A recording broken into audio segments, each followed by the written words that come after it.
Well, well, well. Look who has returned. So this, today, we're having something that was probably one of the most requested things that I've had in a long time, which is apparently the song called Bloom. And it features someone, I already know I'm going to butcher the name, I do apologize in advance. With Hee-Eun, Hee-Eun. I guess she's a little bit of an older singer, and apparently they released a song with her and Chen, and you know, I'm pretty interested to see what the hype and all the hubbub is about. Apparently this is like really good, so shall we hop right into it? My name is Aaron. I run this channel called Killdude25, and I grew up as a metalhead, and you know, I just never really liked anything outside of metal, and for the most part, I never really wanted to really expand outside of the range that I had. But you know, recently things have changed, and I've wanted to kind of expand. And a friend of mine kept trying to get me into K-pop, and finally I relented, and well, here we are about a year later. So anyway, let's hop into this, shall we?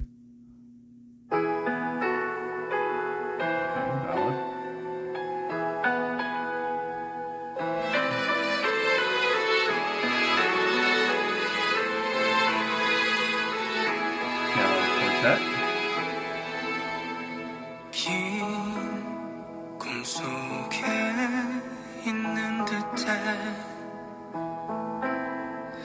늘 길을 잃고 헤매요 아무도 없고 찾지도 않는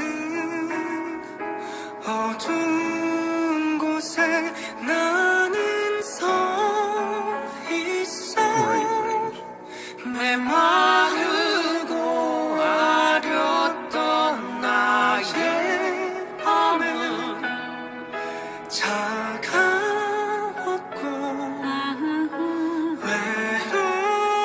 외로웠다 피어난 적 없었던 것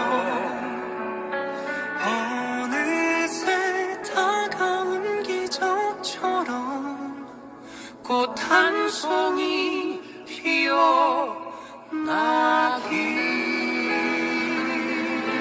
Wow. Okay. 넌 어떤 말을 하려 해? 난 하염없이 기다려 어둡기만 한 길 위에도 작은 희망은 있다 메마르고 아렸던 너의 밤을 나의 작은 품에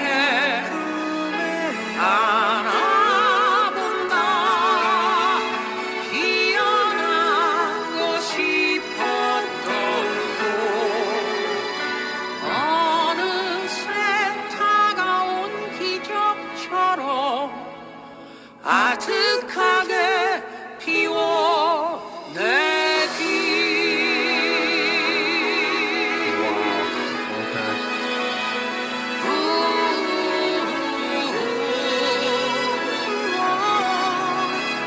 나의 작은 빛이 되어서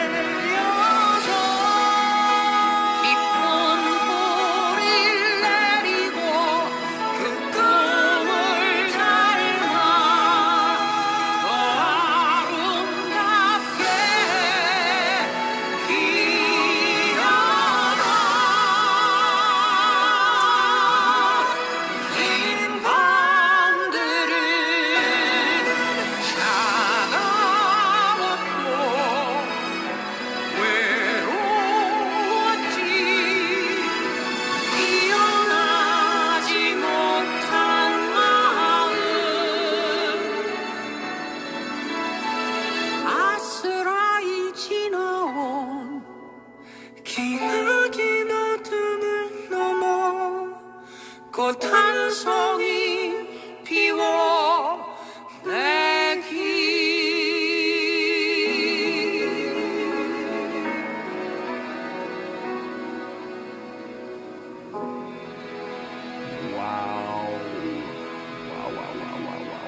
Mm-hmm.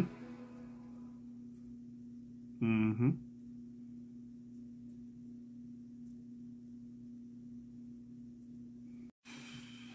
Wow, wow, wow, wow, wow. Okay. So I actually had to pause to go get a little bit of material for this because this song is very unique. Sorry for the puffy hair. Not in the sense of like how they wrote it, but usually in cases like this, I know nothing of the other singer. I'm not going to lie. I have no reason to have ever known this other person. But clearly classically trained. Clearly classically trained. So, yeah. In any case, what I like about this, okay, is a couple of things. One is they wrote an extremely retro song. Like, I'm talking about, like early 50s kind of music. And I know that might sound a little bit crazy. Her voice is kind of that era. Kind of a Julie Andrews, kind of a Judy Garland, you know, names like that. That particular style of singing is not generally something that you hear anymore. And it's kind of too bad because, in a sense, I feel like that it's actually a very unique style of singing that went away kind of along the lines of the transatlantic accent like I brought up before. And I think the thing that's interesting about this is that they took the style of like songs that you'd hear Judy Garland sing or other singers like that, such as I'm looking up right here, Rosemary Clooney, yeah, that's a good one, Lena Horne, Peggy Lee, yeah, some of those big ones, and Doris Day, things like that.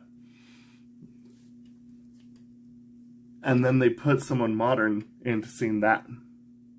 Usually they do it in reverse. Usually they take an older artist and then they kind of try and have them adapt to a modern sound. Whereas in this way, they actually took Chen and had him sing in kind of an older song, like an older style. And it's really interesting because it really gives you a bit of an idea of how modern music mixes has changed, right? Obviously, we know that this is going to change. And I'll give you a little bit of a hint. There's actually someone that I follow on TikTok who has a very similar voice to like a Judy Garland or a Julie Andrews. And I'm just going to whoop right there. Every morning you greet me. So you can see by there, one of the things that I think is really different when it comes to this older style of music is the way that they transition their vocals. So usually I would describe as how they used to do it as almost like a velvety way. Like they're kind of trying to do like a build up to get to the next level, whereas in a lot of times we will just kind of create steps or just do a jump straight to where they want to go vocally speaking. Back then that was not so much the case. They almost always kind of want to do a nice gentle velvety raise, kind of like a ramp up to, if that makes sense. And I think one thing that was actually also really interesting that I want to talk about really quick is the fact of the matter is that she overall would sing in a lower register than Chen would.